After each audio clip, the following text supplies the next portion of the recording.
Okay, so we're back, and we had a little glitch there. Uh, so did Jimmy. So I feel like I'm in good company. But welcome. The show is What's Going On. I'm your host Hugo Fernandez here on LaGuardia Web Radio WLGR, and my guests today are Professor Dalia El Sayed of the Humanities Fine Arts area, and Mary Rodriguez, one of our students, and also Kiana Neal, another one of our students. And we're here to talk about In the Box, an exhibition of the students from the HUA 289 Art and Design Seminar, which I like to call our little AFA show, because our students are graduating with the Associates in Science in Fine Arts, and this is typically the capstone. Well, this is the capstone class, which they take in their final semester, and kind of shows off their skills. What else would you say about it, excuse me, Professor El Sayed? I wanted to call you doctor. You can call me doctor. That's great. The class I think is a real like a sort of culmination of all the different things that we're trying to teach in the program. So of course it's always about technical skills and making work. That's number one. But it's also about thinking about what comes after, and professionalization is such a tough word for art, but really thinking about how do you continue a practice outside of a school structure, and how do you get your work out there through different opportunities and public awareness. So we do a lot in that class. Yeah, it was funny because I was reading through journal entries, electronic journal entries that the students make, and just talking about the fact that for many, this is the first time they've ever been in an exhibition. But why don't we give our students a chance to introduce themselves? Because Professor El Sayed has been on my show before. She's an old hand at this, but this is our first time for our students. So who would like to go first, Mary or Kiana? Which one of you would like to kind of start first? I can go first. Yeah, talk a little bit about your background. Where you're from. Your studies before LaGuardia, coming to LaGuardia, and becoming a fine arts major. Yes. So my name is Mary. Yeah, as we've all heard. I started at LaGuardia back in 2019. It was after I had a near-death experience with one of my births, and I just felt like, okay, that was close. What am I doing with my life? And I decided to look up bilingual childhood education, because I worked in a daycare, and I was a teacher's assistant, and I just loved making crafts with the kids and doing lesson plans with them, helping the teacher. It was a pre-K class. And then I came to LaGuardia for the bilingual childhood education major, and 3 semesters in, I started to lose a lot of my motivation, and I didn't know what to do. I kind of felt like this wasn't for me anymore, and I wasn't sure what it was. And then I had this arts and education class, and we were doing different types of arts. I did like a canvas, integrated journal. I also did like this other assignment where we got to bring out the child in us and create an animal, combining 2 animals together, and that brought out so much joy in me. And so I was like, you know what, I'll just take an elective class for beginning drawing or intro to design. So back in elementary school, in my yearbook, I actually wrote that I wanted to be a designer. I didn't say what kind or anything, just a designer. And so it was kind of funny that now the first class that I took was beginning drawing and intro to design. And those classes showed me the very basics, and it got me back into the art that I used to love as a kid. Art was the only place I found peace in school, in elementary, in middle school, even in high school. That one class would always save me, would be my art class. And I didn't have much. I would only have maybe 1 or 2 classes in the whole duration of that time, but that just pulled me back to reality for me. So when I came to LaGuardia and I started doing the beginning drawing and intro to painting opened up a whole different box of worms for me, and I fell in love with it. Just it's so much liberating. To me, it's a lot easier than drawing on paper. That's always been a struggle for me because like I see something, but then I put it on paper with pencil and it doesn't listen to me. So with a brush, I feel like it's just fluent and you can't go wrong in a painting. Um, so then after that, I was definitely changing my major because I found it fun and I wanted to do it. And to me, that's a big deal, because usually you hear college, you're like, oh, I hate this, I don't want to do this. But no, I felt so much inspiration to go out there and paint. And I was like, yeah, I have to pursue this fire within me.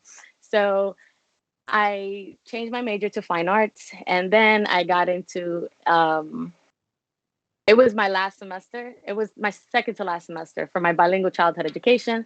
And I switched over to fine arts. And doing that was really hard for me because I worked so hard and I made a plan and everything to finish that degree.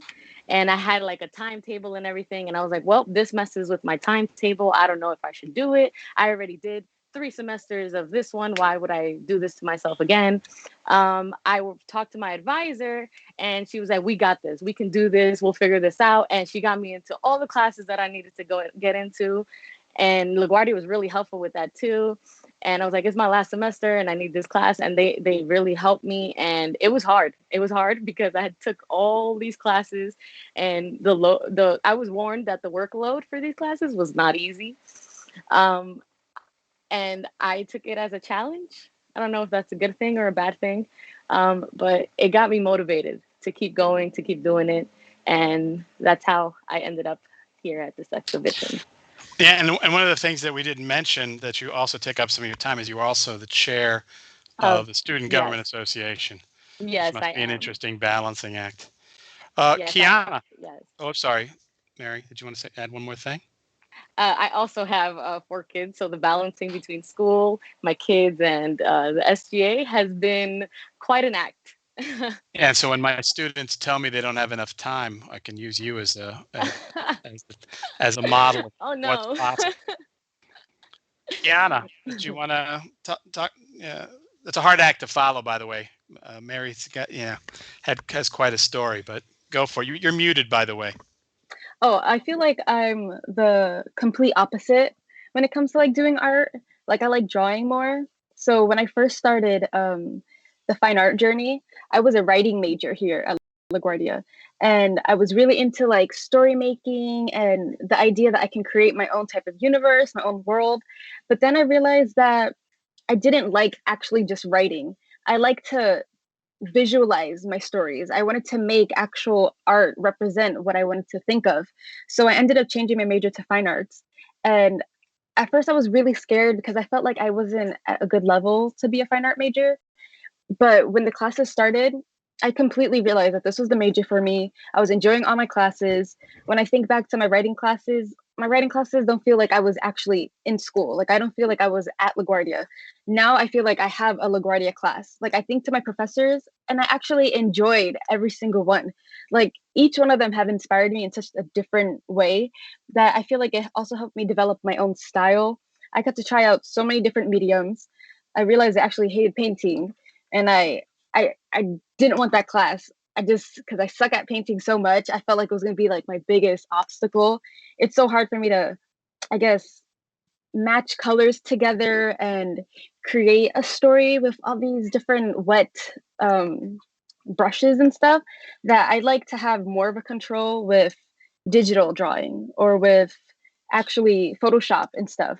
So I ended up developing more of a Photoshop type of style where I wanted to actually make myself go into art. Like I wanted myself to be in the art, but change the storyline in a way, which is why one of the works that I chose to be in this exhibition was me with my head on the table and stuff. Like I got to like completely reimagine something by using like electronics and technology.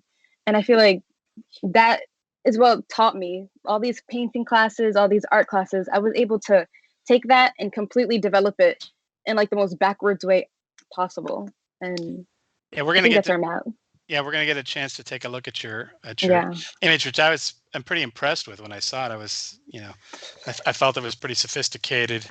To what you're doing, it reminds me a little bit of, I don't know, for you, Dolly, it reminded me a little bit about Cindy Sherman, where kind of recreating things and putting herself into these Yeah, pictures. or a little bit of Martha Rossler too, with Okay. her using images from magazines, and then also combining them with other relevant social issues. And I think that piece from Kiana is definitely in communication with Martha Rossler's, the Vietnam series. All Oh, right. wow, I've never heard of them. Ditto. So we'll have to On take your Google. word for it. I'll uh, do after. yeah. So maybe we can segue into talking a little bit about the show and how it began, the genesis. Part of this is it starts with the fact that this was actually your first time of doing this, Professor El Sayed, right? With this class in particular. I mean, you've done exhibitions of student works in the past, but it's the first time doing the art and design seminar exhibition, right? I think we've done physical exhibitions. We used to do them up at the President's Gallery, Right. but I think this is the first time. Yeah, definitely the first time we've done it online for me. Virtual, and it can. We started last spring when you were on sabbatical, and I was teaching this class. I always get to teach this class when either you or Ari go on sabbatical, which is often enough that I get a chance here and there. And Ari Richter, who is on sabbatical right now, was also teaching the experiential learning course, where students learn how to curate an exhibition. Usually, they do kind of just a general exhibition of the entire student body. But this time, I tried to get them to do it for the capstone. So those folks were organizing it, and then students in the two art and design seminar courses had to produce. I mean, I ask a lot, which is that you obviously have to produce the artwork itself, and for the purposes of online, it has to be photographed, and we have a thumbnails as well that we have to create. We need your headshot. So again, artist description, which we're going to see as far as talking about the work, and just the specs on the piece itself. Then for those who did make e-portfolios or websites, we have an e-portfolio link, which you folks are going to see when we check out the website. So if you want to find out more about the artist or more about the artwork, they can go there. We'll test out one of those to see if so people can see that as well. But it's a lot of stuff. I mean, I remember asking you to do this, Professor El Sayed, and I was, I didn't know if you'd say yes or no. I mean, what were your thoughts about when I told you what I was trying to do? Well, I mean, it's a lot. It is a lot of work. It's a lot of work. Putting on an exhibition of any kind, whether it's physical or online, is a lot of work. But it's really important, I think, for students and faculty, for us, to have the kind of tangible outcome of our work. We're doing work for assignments in quotes, right? Because we're always trying to make work for our portfolios and transfer and all this other stuff. But it's really nice to sort of think about just having it be for an exhibition, which is the end goal. And so we get to look at it in a different kind of way, and it's one of those experiences I think that bring students together. When we've done these shows in real life, students stay really late, hanging, measuring, packing, unpacking, and it's a bonding experience.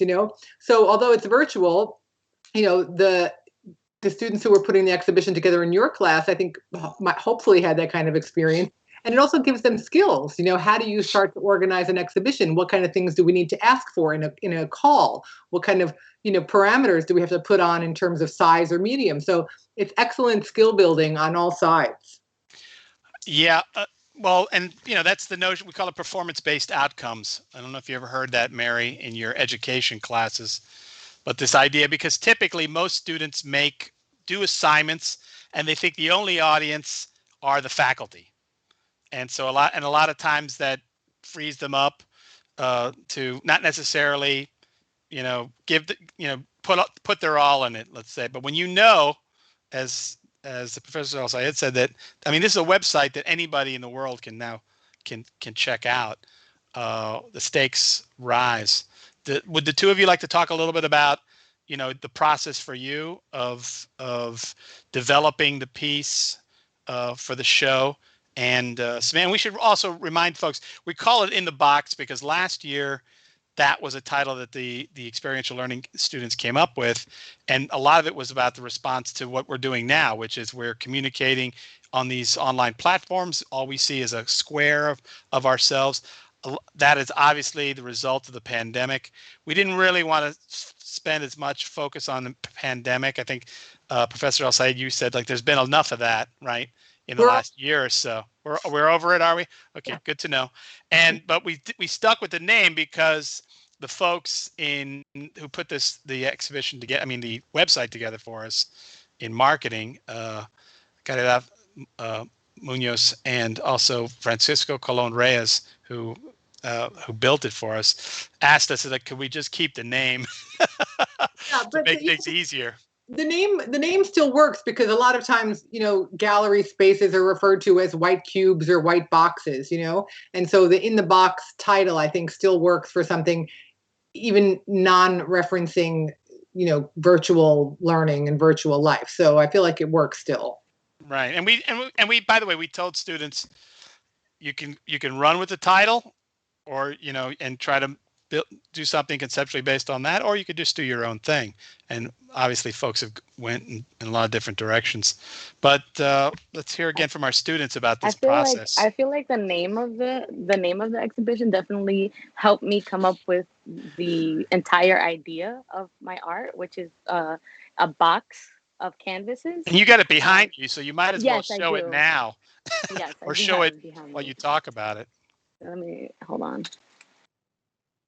So it's a 3-dimensional piece, Mary, that we're looking at. Yes, it is. Hold on, sorry, this is a different piece. Well, that's not the tree from inside of it? No, this is a different tree. All right. Okay, so there's 5 canvases, 1 on the bottom and 4 around, and then it opens up like a little box. And this painting actually came from the panoramic view that I did in Professor Dahlia's class. Yes.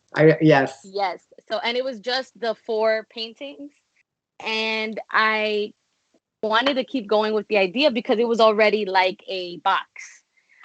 So this actual painting, like this is actual location, like these are actual trees that are there. I'll show you. And then there's always these little tiny birds with little orange bellies. I don't know what they're called. Orioles? I'm not sure. I'm not sure. This is the tree. Wow. You guys see? Is it ceramic, Mary? Yes. So it's made of clay and it was handcrafted, and I carved all these little like tree markings for the bark. Did you put like a gloss over it? So the glaze kind of works like a gloss. And glaze is basically like liquid glass, and it goes back. So I painted it with underglaze, which is like the colorful, like the brown and the green and the little butterfly that you see. All that was underglaze, which I applied with like really small brushes and sponges, because I could wipe, as long as it doesn't go into the kiln to get reheated, I could wipe some of that paint off. So that's how I got the indents to look like. I wiped it off, and that was fun. I carved out the inside and made doors because I didn't want my clay to crack in the kiln, because if it's too dense in the bottom or inside, it might crack and it might explode or something like that, and I didn't want that. Mary, where did you fire it? Whose kiln did you use? I actually go to this place in, hold on, sorry, let me put this back up. It's called the Potter's Wheel in Kew Gardens, and they had a pottery class and like a wheel throwing class, and they also had a handcrafting class. But when I first went this year in March, they didn't have the wheel throwing class because of COVID. They only had handcrafting. So I was like, you know what, I'll give it a go, because initially I wanted to try the wheel throwing, but that didn't work out first. So I went and I started doing handcrafting, and like the very first day I was there, I made like 5 different little figurines. I actually have some of them with me. They're on my website too. Um, they're just some like this is a ring, Yeah. um, a ring holder, and it's like the moon, and it has little meteors, a star, little details, Oh my God, I love that. And I and it had a kiln at LaGuardia. I would love to have ceramics at I LaGuardia. know. I was told that like being on campus and doing that would have been a great experience, and I was like, I'm glad I found it outside, but I wish I would have been Yeah. in the college campus doing Queen, this. Queens College has an excellent ceramic studio and program. If you end up there. I was told. Yes, yes. Thank you. And our degree is articulated with them. They're our one articulation. Kiana, you want to talk a little bit about your process? Well, hers is very intricate and very like detailed, but like for me, I feel like since it was more digital based, it took so much trust in saving. So I went through a lot of processes through first like taking my head completely separate. Like I had to choose the picture, I had to choose the position, I had to make sure like my head was more situated in a way that it would fit in with the painting I was featuring it in. And then also took realizing that I was going to have to repaint certain areas of the painting, which I never learned. Like I never got to learn like Photoshop in class. I never got to actually learn how to properly do stuff. So it was just all like amateur based, and I was completely going into details with redrawing people's arms, trying to feature in different photos that I took, a bunch of intricate little details where the photo wouldn't save. So I'd end up having to redo the complete different because I couldn't even remember what I was doing in the beginning. So it was just a mess. It was messy. Like But it's convincing. I yeah, mean, yeah. and It came out really good. I'm wondering if now is the time. Oh, so Chris, our engineer, has got your piece in one of our cubes, and when we kind of devote the whole screen to the website, we'll get to even see a better one. But is there any particular? Why did you choose the that's I'm trying to remember the name. Norman Rockwell's. Yeah. Looks like I think it's like Thanksgiving dinner or something, Mhm. right? What did that come from as an idea? I remember always seeing people's renditions of that painting, and it's changing everybody who is sitting there, and it's completely like, I guess, adding cell phones and changing it to a modernized twist. And I wanted to make it modernized, but I really don't even know how I chose the painting. I remember remembering seeing Norman Rockwell's painting in one of my classes, my art history classes. We were talking about Norman Rockwell, and for one of the assignments, it was having to do with what would you do like if you were able to, I guess, manipulate a painting. So I was like, oh, that's cool, that's cool. So when we had this class, I was like, I could completely manipulate a painting and add myself into it. And at first, I didn't have the idea of calling it culture vultures or having it based around that situation. I just wanted to make it more of being people who trendsetters. Like a lot of people begin something and people copy it and never give them the credit. And it happens a lot with artists and a lot with our professors and different students and stuff. And I wanted to make it more surrounded that. But then one of my friends, she was like, oh, Kiana, it's weird because you're painting, you're a person of color, but you're surrounded by only white people and they're all copying you and your head is cut off and it looks like they're about to eat you. And I was like, oh, and I completely switched the idea of the painting. And I was like, this is like culture vultures where people copy you, they take what you do and they basically eat it and claim it as their own. So in a way, I was the meal that they were eating and they were all enjoying it because you can change the idea of the painting and be like, oh, they're more or less laughing at you rather than following along with you. I'm And so happy you mentioned that, Kiana, because that to me yeah. is one of the really important elements of this painting is, identity and race and Hmm. power dynamics and like this entire Yeah. white people and, you as the meal. You know what I mean? There's something really Hmm. powerful about that, and your awareness about that and the issues around that is really amazing that you sort of were able to bring that, all those, this complex and nuanced ideas, you bring it together in an image, so Yeah. I was I, kind of afraid. I didn't realize that was you until I started reading the description, because every Yeah. artwork in the exhibition has our artist statement, where students are talking about their background in the arts, and then the specific work. And in the case of Professor Al Sayed's class, many of you are telling us what you want to do next, which I think is a nice little touch. And but I didn't realize that was you. I thought that was some sort of fashionista celebrity, because Yeah. with the headdress that you've got on there, whatever that is, your wrap. Yeah, the towel. You weren't wearing your glasses, so you Yeah. came off. I I thought had different makeup on. I gave some. myself like a photo shoot. Yeah. Yeah, I thought it was some celebrity I didn't know, which is practically almost anybody who's current.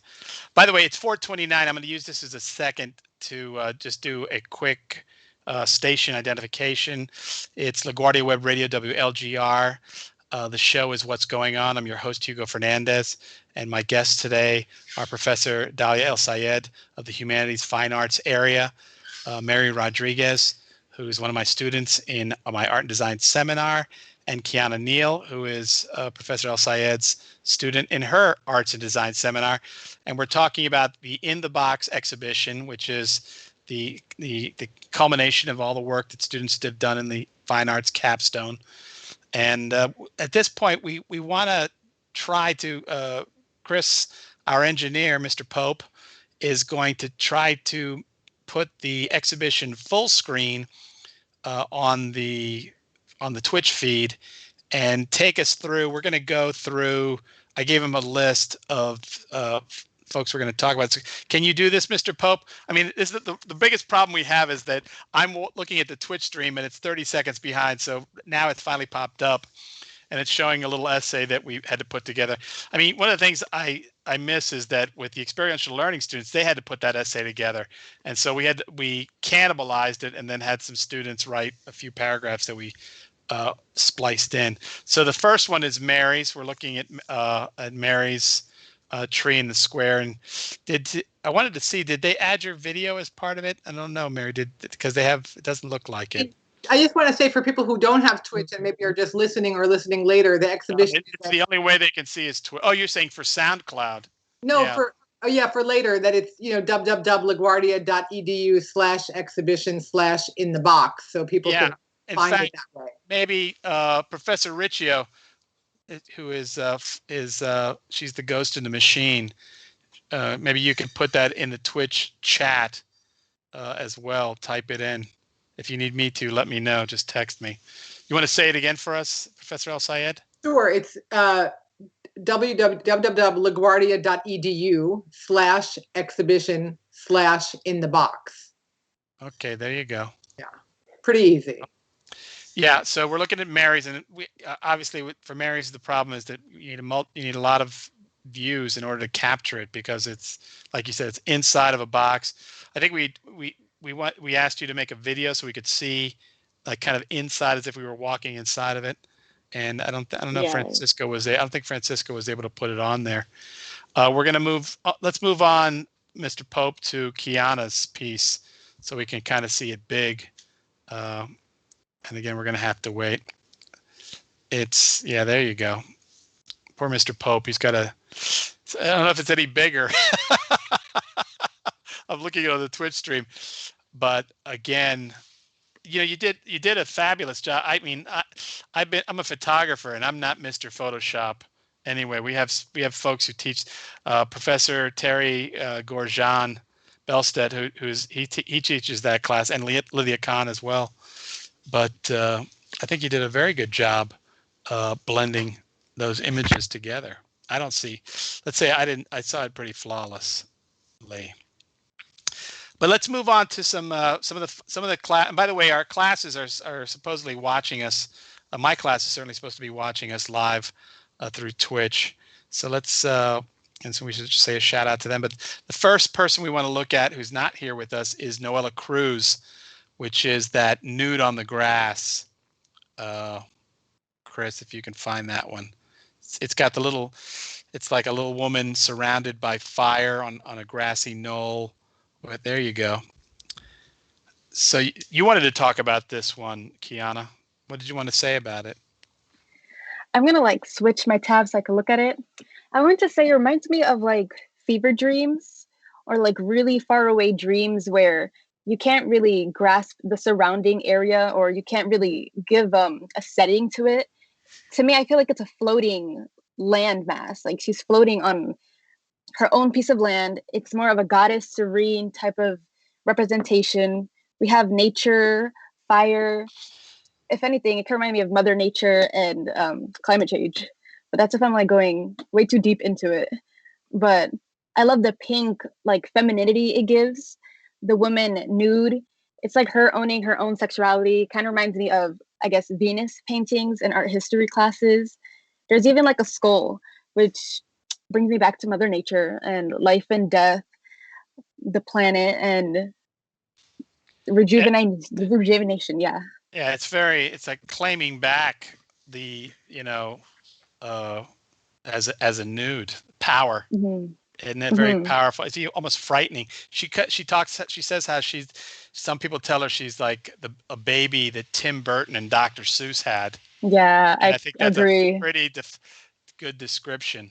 By the way, Chris, I forgot to put in the list that the next one we wanted to talk about was Sierra Brown, which is it's the moon eclipse, the black circle and the white circle. Mary wanted to talk about this one on top right. There you go. Uh, Yes, I so did want to talk about this one. so Mary, you wanted to talk about this one, and she did 3 paintings for this. So Yes, she did. And they're all paintings of the moon. They're all different paintings, like different phases of the moon.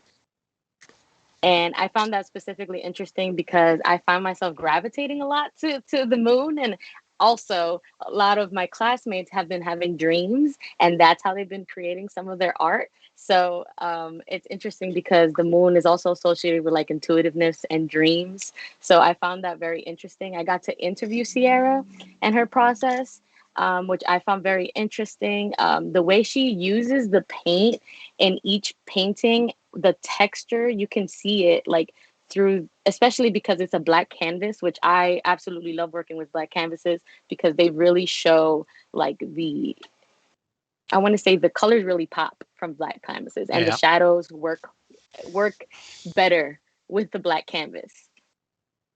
yeah. um yeah. And the moon is, by the way, in mythology, the moon is a woman, at least in Greek Yeah. mythology. Yes. Yes. Artemis or Diana, the Romans call her, just to follow through with the scene. There's a lot of powerful female energy going on in some of the work we're talking about here. Uh, how about let's go to Ivana Valle, who is Chris. If you need to know, it's the main image on the website, which is the young woman looking at the cubes. She's sitting in front of a tree.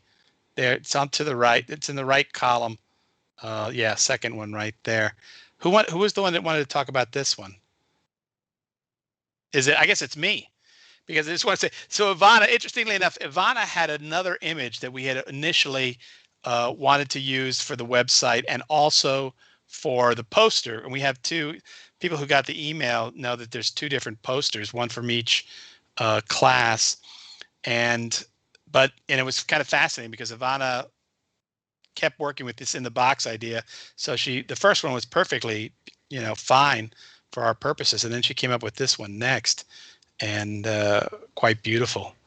And I think we kind of saw it and we said like, yeah, we got to have this one, right? At least for an image. So I just wanted to touch on that one.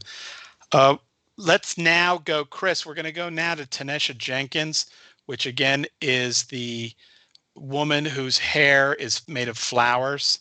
It's like an afro with flowers, which is actually the other poster that we made for this. And you wanted to talk about this one, right, Professor El Sayed? Yeah, yeah. Yeah, this is an interesting piece because on the one hand, there's something. I mean, first of all, it's called Hello Spring, and it has this really upbeat kind of positive, joyful vibe. But then the expression of the figure is kind of there's something a little melancholy about it, something a little, the way that there's not a skin tone painted. It's just you can see the blue canvas through the features of the face. And I think that that's something that Tanesha was interested in. She's interested in psychology and the human condition, and she has like sort of like darker and deeper interests. And so she brings those elements into these really happy looking paintings. And I like the tension in that. I like how she sort of mixes those things together. And then also just the use of mixed media in this, I think works really well, with all the stickers and the little jewels that are attached to it. And then this flower hair, and then this kind of like, I want to say impressionistic brushstroke as horizontals. It almost reads like static, like audio or visual static. And I think that that kind of represents some of the ideas that she was thinking about while making this piece. I think it represents her work really well. Yeah, and even the frame. I mean, she made this frame and she put like Beads. paste on. Yeah, exactly. I mean, when I looked at it, it reminded me of the concept of cool, this West African concept that we see in sculpture of, in Greek art, it's called severe, in classical Greek sculpture. And so and when I saw the afro of flowers, it just kind of reminded me of these like heroic, like Black Panther women from the late 60s. I don't know what I'm talking about. Yeah. Were like these Angela Davis and these amazing. So I saw, and the minute I saw this image, I said like this, we got to have two posters, which is we got to have this because it, again, the box in the box, but I just thought it was beautiful. So very strong image. Yeah. Now let's go to Leah Patterson. I think this is another one that someone you wanted to talk about as well. And this one, Chris, is two people at a table with a checkerboard. Bottom left. There you go. So you wanted to talk about this one as well. Yeah. El Sayed. Yeah, so this was one of the earlier paintings that Leah sort of introduced herself to in our class, and we were all really taken by it. I mean, there's something about the application of paint here that's like so sophisticated, and really knowledgeable, and it's gouache, which has its own kind of particular qualities, but also just everything that's represented.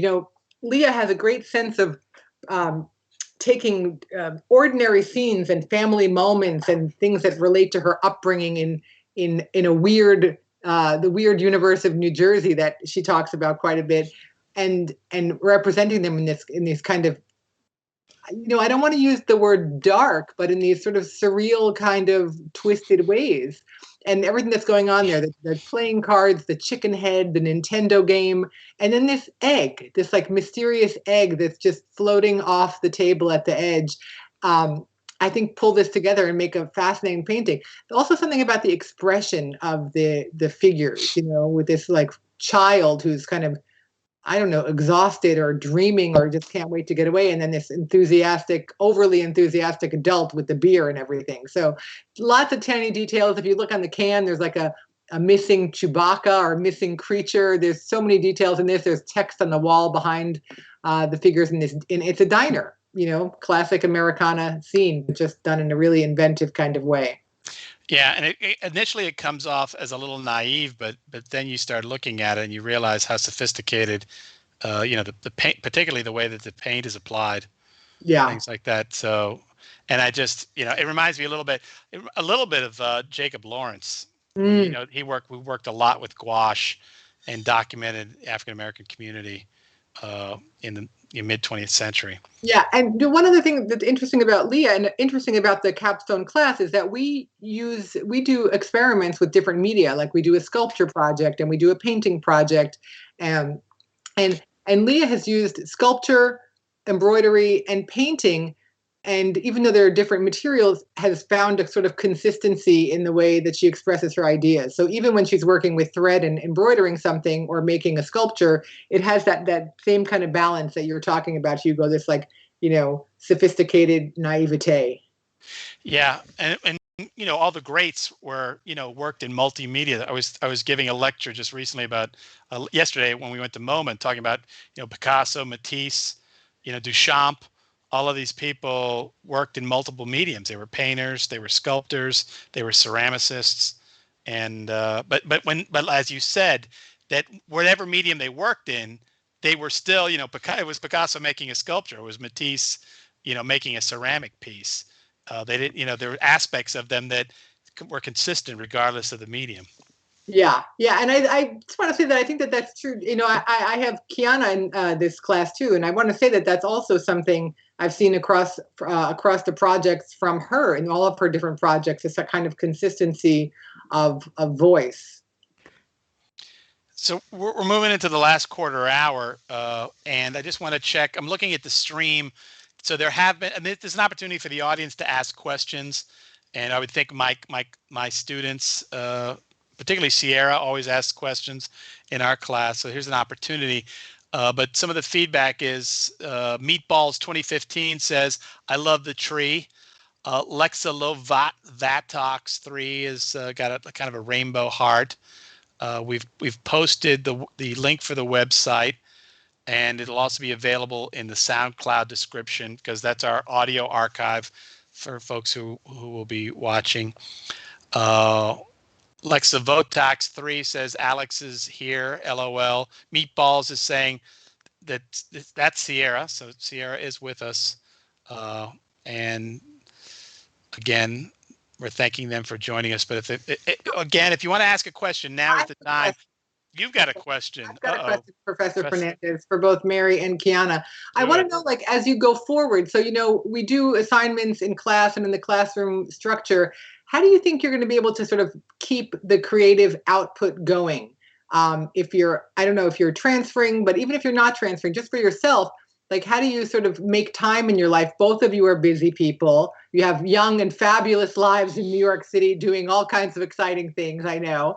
But how do you see the things that you've learned in this class or at LaGuardia as you sort of go forward to, really create that time to nurture your craft?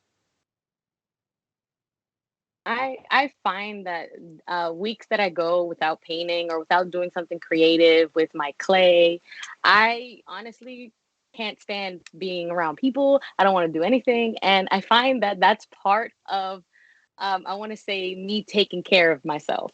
That's my art to me. It's not just like at first I felt like the assignments motivated me to keep going, but now I have fallen so in love with it that I don't see myself not doing it. And usually like now I just go out, I take my sketchbook or a canvas, and I go paint or draw sketches of what I want to paint later, or I on the canvas, or I even paint outside.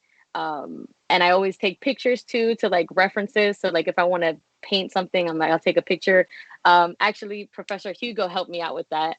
With the sketchbook, I always carry like a little notebook or a sketchbook with me now, because I find that like when I'm outside, I find a lot of inspiration and my like ideas come and go.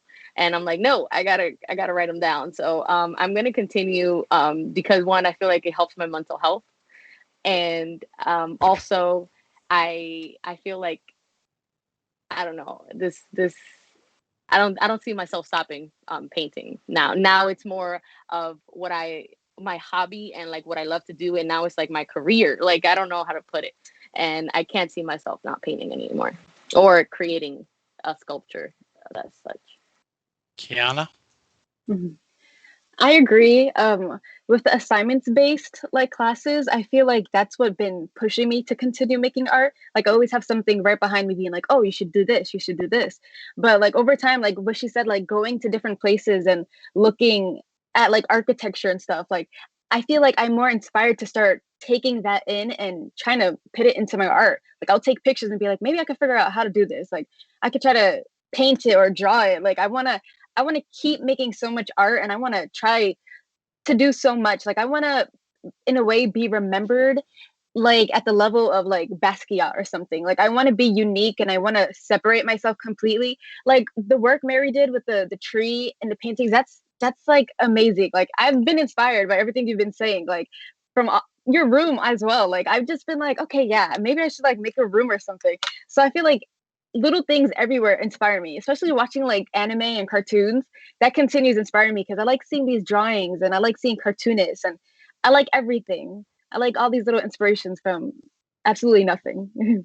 That's what keeps me. That's so great, both of you. I just want to say that I feel like that's one of the most important things for living a life as an artist is to just constantly be taking in stuff and making notes. Lots of people walk by architecture, Kiana, and don't and look at it and say that's nice, great. And Mary, not many people are taking out a sketchbook and making notes, but that's what differentiates you two. That's what differentiates the artist from the non-artist, is that you not only look, but you actually make note of it. And that stuff all comes out when you're alone at your canvas or at your pad.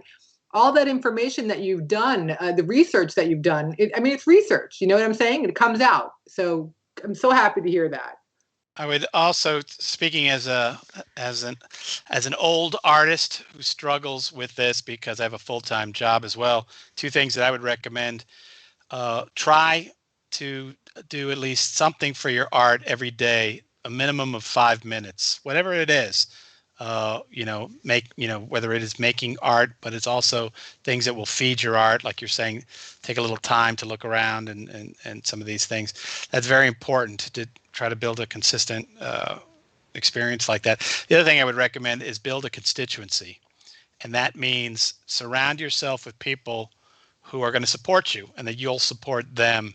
The friends you've met in this program, stay close because they may help you get your next show, or they may help you get the job that leads to something, or maybe turn you on to all kinds of things that artists need, like residencies and grants. And when you go on to to your 4-year program as well, and your graduate program, if you choose to become a fine artist as a professional artist as well. That's something I wish I had learned. I don't know if I think Professor El Sayed, you learned that lesson because I know you have a very strong support, structure around you. You're very successful that way.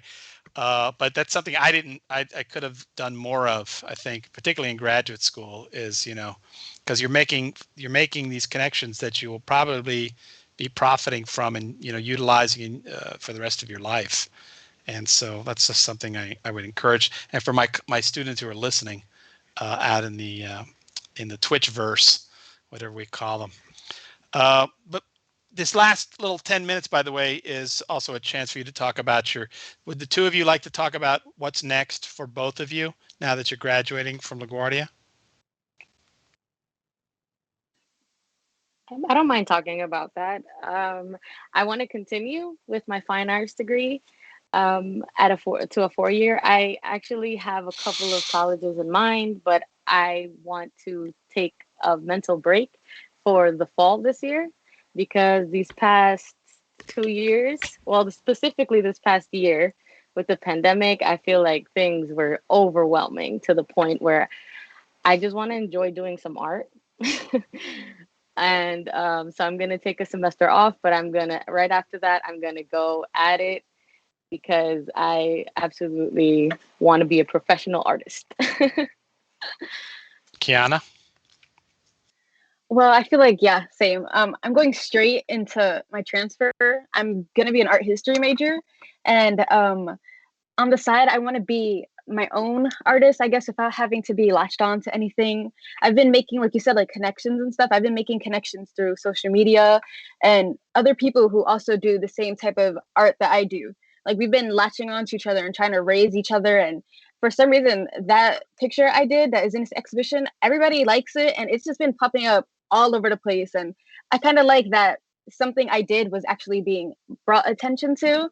So I also am going to be going to museums nonstop and trying to be inspired by old paintings or just art from everywhere. It's pretty cool, like how LaGuardia helped in a way. Like I was never into art history, and now all of a sudden I'm into art history and I'm into art really hardcore. There was this sculpture that appeared downtown in Manhattan, and it's of Medusa. She's holding the head of Perseus, like a flip on the original sculpture. And I dragged my mom out in the middle of the cold winter so we could go see the sculpture just because I learned about it in class. I love the like iconic symbolism. It's in front of like this jail that has a lot of sexual assaulters in. It's really iconic. That I guess that's what also inspires my work to be so loud and progressive in a way that I'm just gonna snatch everything all over the place. And we're So, ending yeah. with another female power figure, Yeah. which was given a bad rap, by the way, the Medusa, by the Greek patriarchy. But we'll let that Yeah. go. There was one question, by the way, that Sierra threw in, which was like, "Are you working on a painting now, either of you?" Yes, I am. It's actually for Professor Dahlia's class. It's our final, and it's on a 30 by, I want to say 34. I think it's 30 by 30-inch canvas, and I was inspired by how big Frida Kahlo used to make herself portraits. So I'm trying to incorporate different mediums in this painting, not just painting, but also I do sticker collages. So I was going to try to add some to that, like in a corner, and then do some abstract art. Like, Professor Dahlia has seen my work.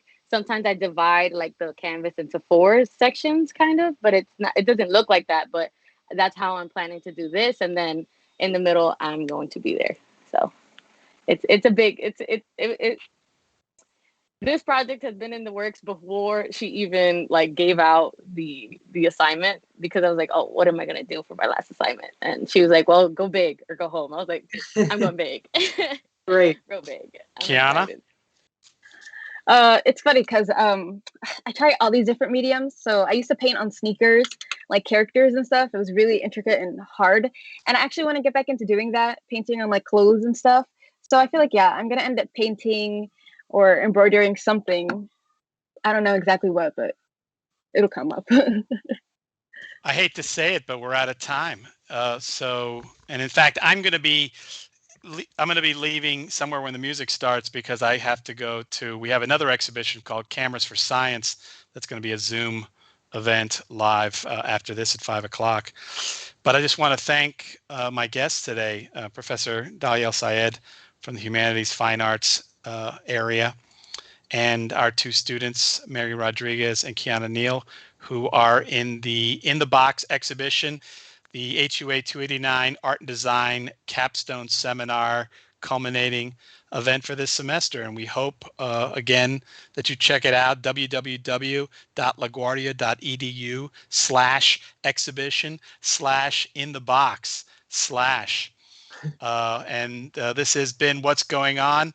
I'm your host, Hugo Fernandez, here on LaGuardia Web Radio, WLGR. And our amazing engineer, Mr. Pope, will you please take us out with a little more Jimmy? Thanks for Thank watching you. and listening. Everybody. Bye. Bye.